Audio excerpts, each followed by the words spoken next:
I am not religious science. You are religious science. I am only the one who puts something together. I don't even take myself seriously, but I take what I am doing seriously. You are religious science. It's ministers, it's teachers, it's practitioners, it's lay people.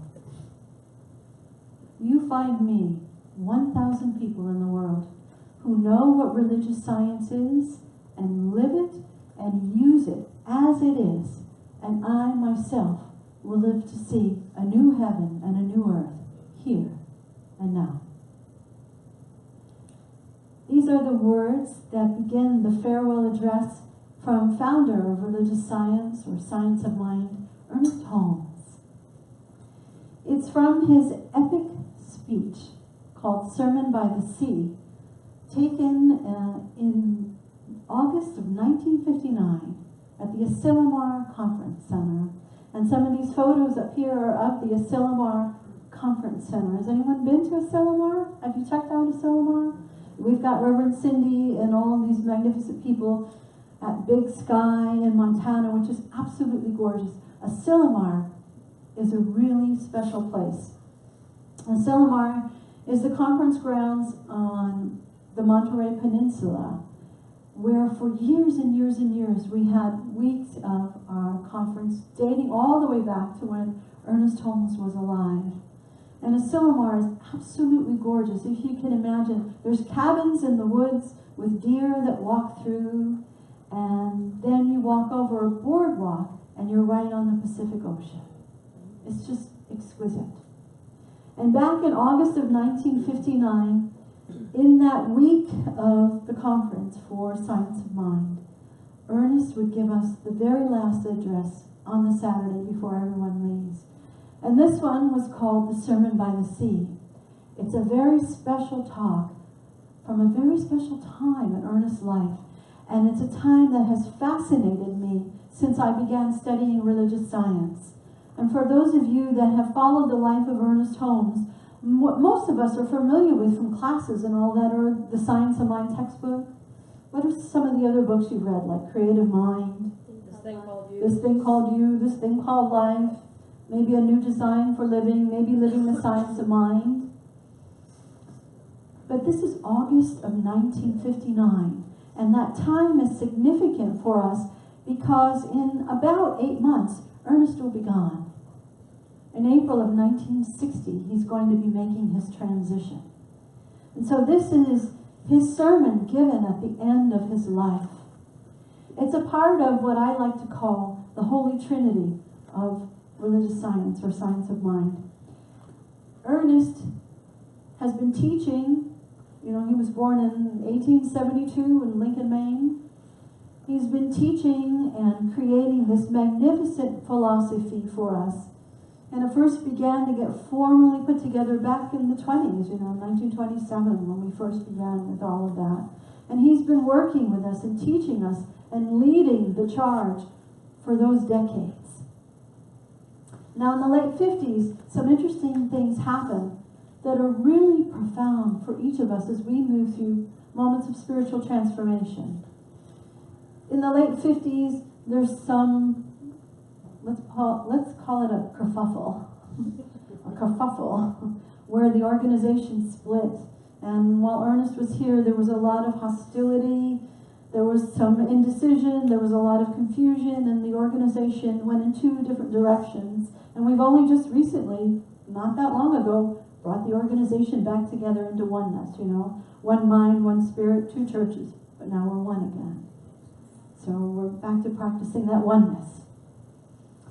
Then in 1957, Ernest and the love of his life, Hazel made her transition. And Ernest often said it was something that he wasn't prepared for, even after all this lifetime of spiritual practice. That sense of loss just overwhelmed him. And he began to wonder if he had done everything that he had come to do, if he was finished with his mission in life. And so very quietly, Ernest began to delegate responsibility and pass along different aspects of the organization to different people. Now, Ernest was a very deep spiritual practitioner. If you've read anything from him or you've watched any videos of him, you felt his influence in here. It wasn't just an intellectual thing for him. It was a very deep practice. And so as Ernest is coming towards the end of his life, that practice is coming faster and faster. And he's moving closer and closer to the veil, to the other side. And in February of 1959, at the other part of this wonderful Trinity and Science of Mind, Ernest has what's known as the cosmic consciousness experience, where Ernest is dedicating the very first church called the Whittier Church of Religious Science in Whittier, California, when Ernest is overtaken by the white light. And he stumbles and he ends his talk and he sits down. Now, for someone who deeply practices, he had some magnificent mystical experiences in his life. But this is one where he's standing up like it would be Reverend Cindy on a Sunday, and all of a sudden, here it is. So to have everyone be a part of that experience, to co-create that in spirit together, and to experience that with him, is really significant. And then comes August of 1959 and this talk. Now, for those of you that have worked with people who are in the process of dying, when we come face to face with our mortality, and it's not just as we go along in years, it's also at different points in our life where we move through different transitions and we die to who we were and we're becoming someone else, but we're not quite there yet. For those of you that have been with someone as they go through that experience, there are people that have sudden passings. People, they come and go so quickly. They're here and then they're gone. But when you are with someone who is dying, it is an experience that is happening consistently over a certain course of time, if you will, over a certain period of time. It's not a one-time thing. And so there's a sense that, as I've read Ernest over the years, and you read what happened to him in February of 1959, where he staggers and he says, "Oh God, the veil is thin between." He never really comes back fully from that. So by the time he gives us the Sermon by the Sea address, he's kind of got one foot here and one foot there. He's a little bit in both places. And so when you read his talk, if you try and read it like the Science of Mind textbook, you can't really read it from a logical place. You have to open your heart and take a deep breath and meditate and realize this is a man who's in a powerful moment of transition. He's moving through a really extraordinary experience. And this happens for us not just at that point of dying, but for everyone who moves through whatever transitions in life we are moving through. That when we are moving from one experience to another, whether it's a relationship, whether it's a job, whether it's a deeper sense of abundance, whether it's a greater sense of health, it isn't a one-time experience. And so we move through it, hopefully gracefully. But there's a point in between where you're not who you were and you're not who you're going to be. You're in the soup. You're in the cocoon, the butterfly. And Ernest is in that place as we are. And also, what he's experiencing is what many of us experience, and what a friend of mine a few weeks ago experienced. And she asked me, as she was in the process of dying, she called me about a day before she died, and she asked me something, and I wish I would have had the words to articulate it at the time. But I couldn't quite articulate it, but now I can articulate it like 2 months later. And she passed away shortly thereafter, and I didn't get to say it to her. But she talked at the end, the very end there, she said, I feel really confused and I feel lost. And I'm not really sure what's what anymore. Do you know what that means? And we talked a little bit about it, but what I wanted to say was, that's because you're not here anymore. That's because you're leaving here and you're going elsewhere, but you're not here. So this doesn't make any sense anymore. And that's the place we're at when we move through any sort of transformation or transition. You're not really here. And what that entails in that process of being in the cocoon is the complete breakdown of whatever that thought process is for us, whatever the emotional state is for us, whatever is happening to us on a cellular as well as a soul level. It's a breakdown. And we know that when we move through these times, the breakdown always precedes the breakthrough. Before we have that breakthrough, before we move into whatever is next, there's a collapse within us. That's how we get to embrace the greater experience. That's how we get to embrace a greater sense of life, a different relationship. That's how we move up in energy and vibration. That's how we expand. That's what Ernest is doing. That's what our world is doing right now, isn't it? Look at what's happening in the world around us right now. Somebody said that we should rename 2017, and this is the PG version. Oh heavens, what is it now? That's what the calendar year should be called. And you can really see the breakdown before the breakthrough. You can really see the collapse of all those structures. So whether it happens on an individual level, whether it happens on a collective level, it's a universal process of spiritual transformation. And so we are so fortunate to witness through this sermon, Ernest's journey into the great beyond. The third part of the Trinity that Ernest shares with us is a book called The Voice Celestial. And anyone who knows me knows, oh, there she goes, she's going to talk about that book again. I've talked about that book here several times, right, Susan, over the years, many times. I've shared classes and workshops on it. It's an extraordinary, it's an epic poem. It's like 4,000 pages long. It gives the Odyssey a run for its money. And it's extraordinary because it's Ernest's spirit inside that book. It's not just his intellectual understanding. It's not just a summary of the philosophy. It's not just a bunch of really clever spiritual sayings that we put together in a book that we want people to quote us. It's the experience that Ernest has standing there. And he writes it with his brother, and it's published just before he passes away. So you have the Voice Celestial, you have the Cosmic Consciousness Experience, and you have the Sermon by Sea. And each of them gives us a piece of Ernest. Because I like to think what happened at this point, right around 1959, is that this extraordinary light that is Ernest Holmes shatters.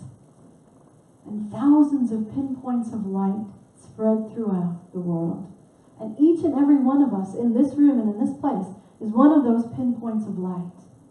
Each and every one of us here carries that light within us, that spark, that flame, that spirit. We can call it science of mind, we can call it religious science, we can call it science of mind and spirit, it doesn't matter.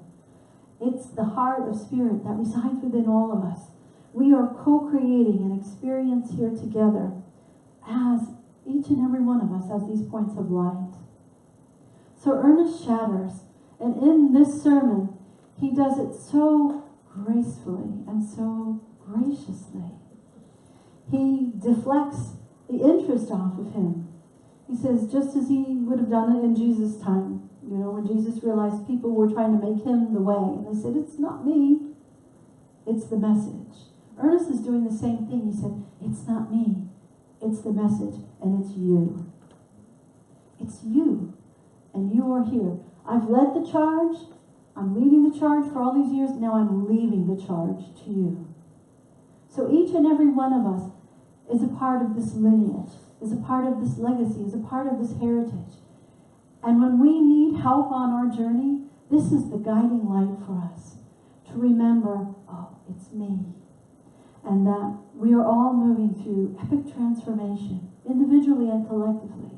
And we can reach out to one another, because what he wants to do more than anything is to create a community of kindred spirits that will walk through this journey together. So in this talk, he gives us some key words or qualities that will help us as we go through this journey of transformation. When he speaks in Whittier, he talks about the organization because he's dedicating a church, but he wants to remind us the things that are important. That more than anything, the only two reasons why we exist are for teaching and practice. Teaching and practice. We're here to teach, not just by our words, but by our example. You know, when Emerson says, "Who you are, speak so loudly I cannot hear what you are saying." Teaching by example and practice. He doesn't want us just to carry on some organizational level, but to dive deep and to practice. So in the end of his talk, before he moves into the light, he reminds us that we are not more evolved than anyone else. We are not more spiritual than anyone else. Evolution is forward. And the only authority we have, and the only authority we will ever have, I hope, is the authority of the work that follows the word. That as we speak our word, that as we pray, that as we give hands and feet to that prayer, the work, the manifestation, the demonstration, the life that we co-create is the only authority and the only reason we have for being here. Our life is that manifestation, is that demonstration, is the work itself. So that when we come together, we celebrate that life. We celebrate the demonstrations. We share the journey with each other. It's about the way we practice. So Ernest follows up on all of that in the sermon. And he gives it one special twist, which, having read it every year and talked about it every year for years and years, what always inspires me is that here's this man who's known for being gregarious. You know, he went to the Leland Powers School of Public Speaking. He loves people. He loves to talk. But he also loves to meditate. He also loves quiet time. And the most important way, he says, for us to teach and to practice is to be humble. Is to do so from a space of humility. And he talks about the idea of never having any spiritual arrogance in our movement. That as we practice from a place of graciousness. You know, as we look at the headlines today, and we think of that word humility, I have just 2 words to say about humility this week, and those 2 words are Joel Osteen.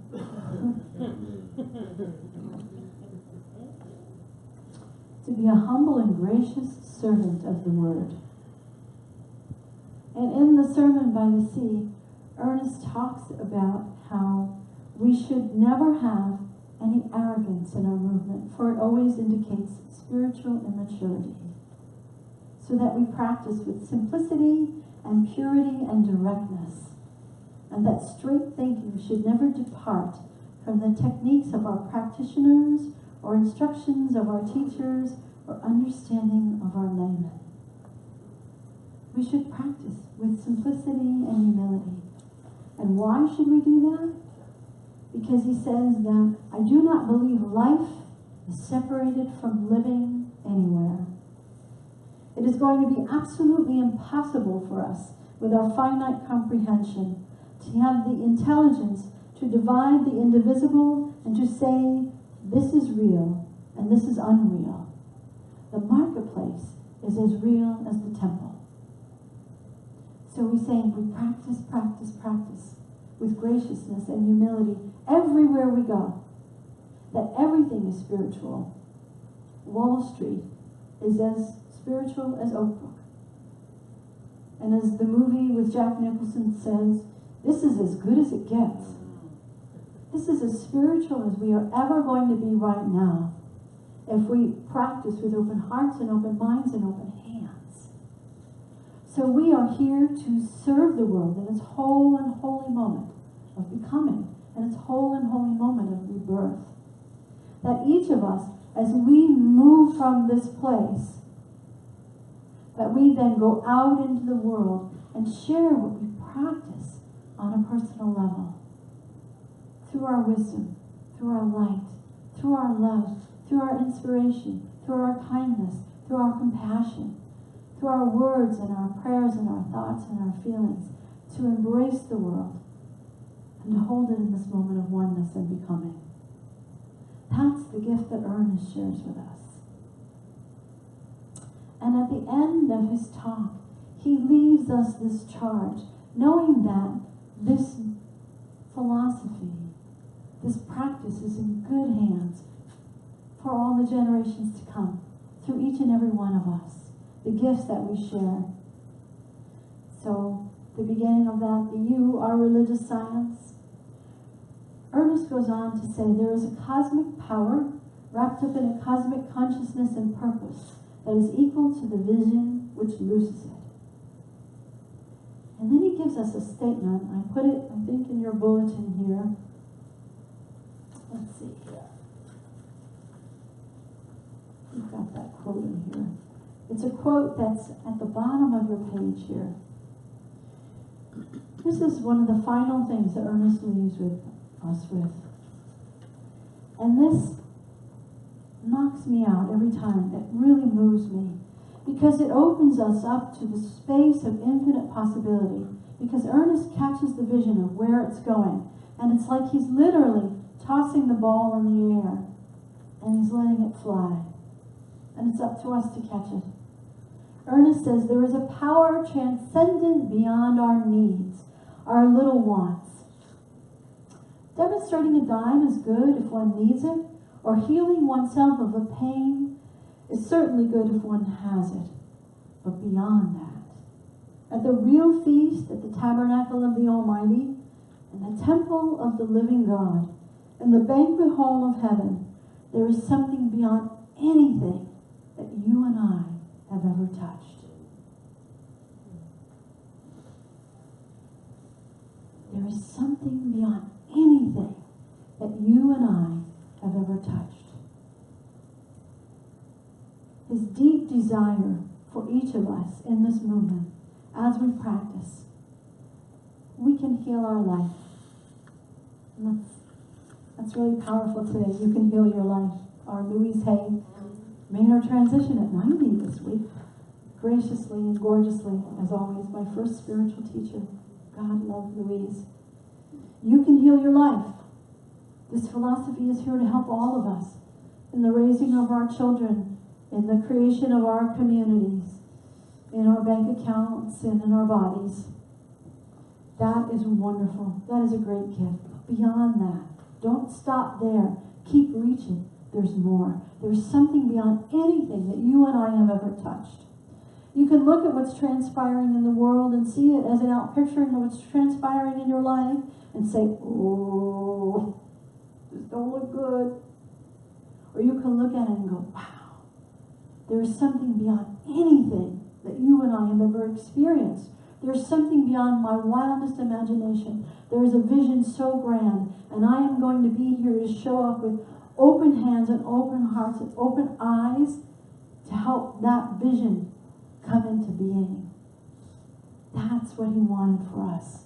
That's why we get together at Oak Brook and all the other centers, Unities and Divine Science and Christian Science, at every quiet place, every place where two or more are gathered, to serve the vision of this world in its moment of becoming. And he says, find 1,000 people who know that and use it, and the world will no longer be famished. How important it is that each one of us, in his simple way, shall live from God to God, with God, in God, and to each other. That is why we are here. And we are taking back with us into the highways and byways of our life, I trust, a vision and an inspiration, something beyond a hope and a longing, that the living Spirit shall through us walk anew into its own creation, and a new glory will come with a new dawn. That is as powerful to me in 2017 as it was in 1959. That through us, a new glory will come with a new dawn. So this is not the time to despair. This is not the time to be woeful. This is not the time to doubt. This is the time to step up and say, I am the place where Spirit resides. I am that new vision. I am the glory. I am the new dawn. I am the one that's showing up. I am religious science. I am the one who is willing to live it and use it. We are creating a new heaven here on earth. We have everything we need within us to do that. So I hope that as you leave this place, you take that with you. Now in the Science of Mind magazine, in the prayer for this month, it's about being a heart of service. So as I read it, if you want to close your eyes and listen to this prayer, I'm going to ask you if you feel the connection, if you feel the willingness to be of service to this world in its moment of becoming, to join me. So I invite you just to close your eyes and listen. Today, let mine be the hands that help without question or hesitation. Today, let mine be the ears that listen without judgment or prejudice. Today, let mine be the voice that speaks truth to power. Today, let mine be a presence in which all feel safe, welcome, and accepted. Today, let mine be the heart that loves without condition. If you feel that with me and you are ready to walk into that new dawn, I invite you to literally open your hands and reach out and to repeat after me. Today, let mine be the hands that help without question or hesitation. Today, let mine be the hands that help without question or hesitation. Today, let mine be the ears that listen without judgment or prejudice. Today, let mine be the ears that listen without judgment or prejudice. Today, let mine be the voice that speaks truth to power. Today, let mine be the voice that speaks truth to power. Today, let mine be a presence in which all feel safe, welcome, and accepted. Today, let mine be a presence in which all feel safe, welcome, and accepted. Today, let mine be the heart that loves without conditions. Today, let mine be the heart that loves without conditions. This is our authority. This is the work that follows the word that we have just spoken. So together we release this intention, we release this prayer, and we let it be so, knowing that our word cannot come back to us void, but must accomplish that for which it was sent. We release it, we let it be so, and together we say, and so it is, and so it is. May peace prevail on earth.